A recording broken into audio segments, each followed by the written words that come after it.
বিশ্বনবীর জন্মদিন পালন করে একটা দল বিরিয়ানি খাওয়ার মাধ্যমে আছে না নাই? বিশ্বনবীর জন্মদিন সাহাবারা পালন করতেন না, বিশ্বনবী নিজেও পালন করতেন না।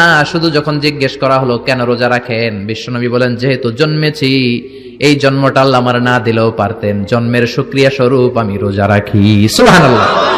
এজন্য 12 রবিউল আউয়ালে যদি কিছু পালন করতে চান খালি রোজা রাখবেন, কিন্তু ওই দিন মিষ্টি আর হালুয়া আছে না নাই? জশ্নে জুলুসে আছে না নাই? আহা, শুধু মিষ্টি আর জিলাপি, কিন্তু বিশ্বনবী রাখতেন রোজা। আপনি রোজা রাখেন, আপনি না খেয়ে থাকেন, তাহলে বিশ্বনবীর ভালোবাসার প্রমাণ পাওয়া যাবে, ঠিক কি না?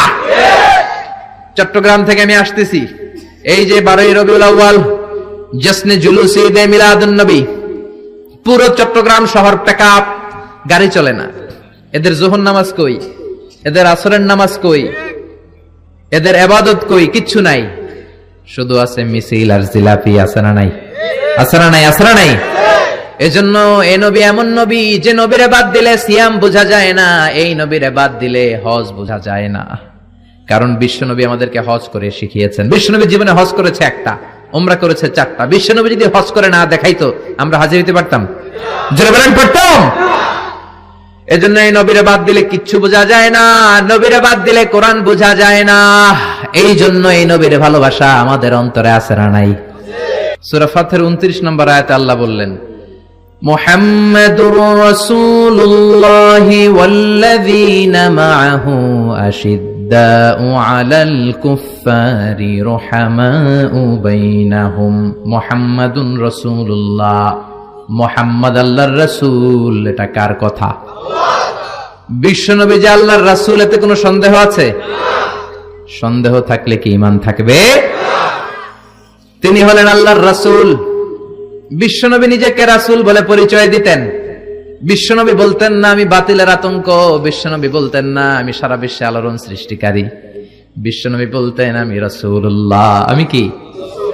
সুন্দর লাগে না নামটা? রাসূলুল্লাহ। আবার বিশ্বনবী নিজেকে আব্দ বলে পরিচয় দিতেন, মানে গোলাম।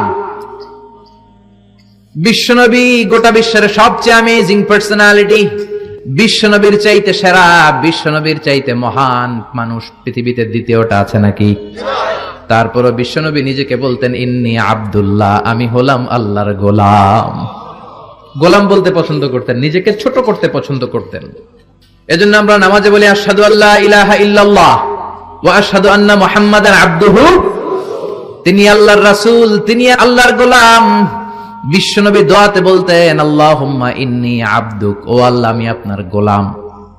নিজের বাতিলের আতঙ্ক বলতেন না, বলতেন গোলাম, আমি গোলাম।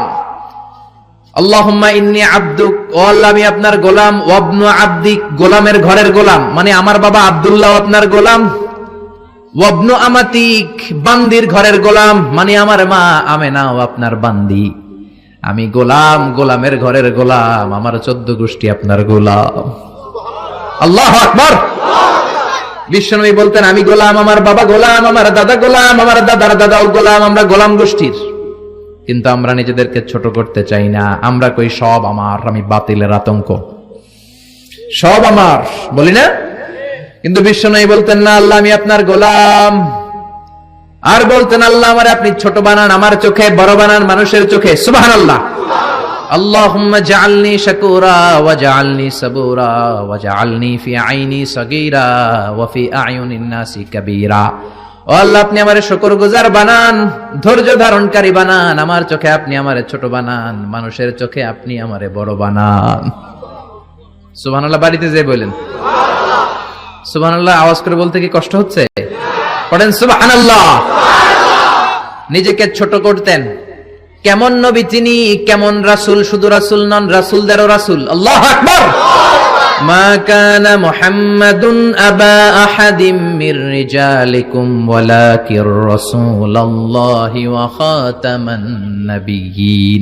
তিনি শুধু রাসূল নন, খাতামুন নাবিয়্যিন। নবী আসার যে চেইন, যে সিলসিলা, এটাকে আল্লাহ বিশ্বনবীর মাধ্যমে সিলগালা করে দিয়েছেন। আর কোন নবী নাই, জোরে কোন সুবহানাল্লাহ।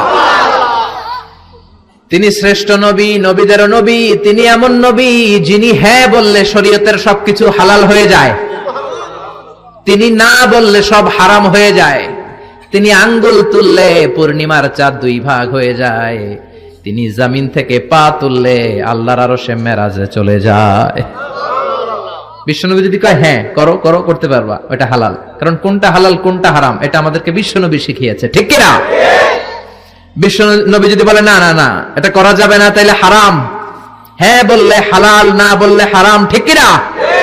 আঙ্গুল তুললে চাঁদ দুই ভাগ হয়, পা যদি জমিন থেকে উপরে উঠায় আল্লাহর আরশে মেরাজে নিয়ে যায় কে? এজন্য এই নবীরে ভালোবাসতে হবে জীবনের চাইতেও বেশি, এই নবীকে ভালোবাসতে হবে বিবির চাইতেও বেশি, এই নবীরে ভালোবাসতে হবে দলের চাইতেও বেশি, এই নবীরে ভালোবাসতে হবে নেত্রীর চাইতেও বেশি, ঠিক কিনা? নেতার চেয়েও বেশি, নেত্রীর চেয়েও বেশি, নিজের জানের চেয়েও যদি বিশ্ব নবীরে বেশি ভালোবাসা না যায় মুমিন হওয়া যাবে? এ নবীরে বাদ দিলে কোরআন বোঝা যায় না, যায়? কারণ কোরআন এই নবীর উপরই তো আল্লাহ নাজিল করছে, ঠিক কিনা? এ নবীকে বাদ দিলে হাদিস বোঝা যায় না, কারণ হাদিস তো এই নবীরই কথা।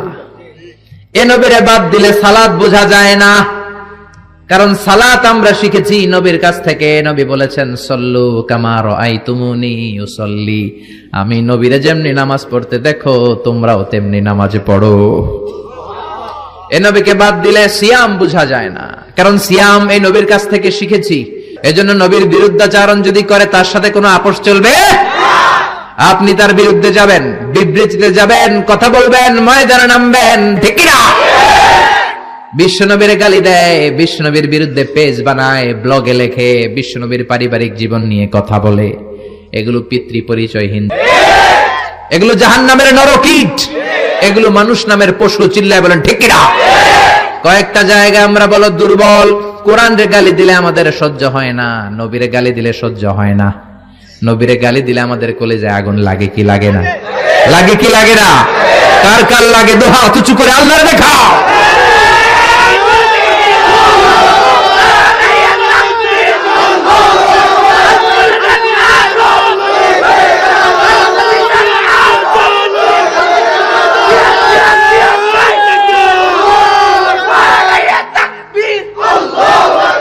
আল্লাহ আমাদের স্লোগানকে কবুল করো। নবীর জন্য যে ভালোবাসা, এই ভালোবাসার কারণে নবীর শাফায়াত আমাদের নসিব করে, পড়ে না আমিন?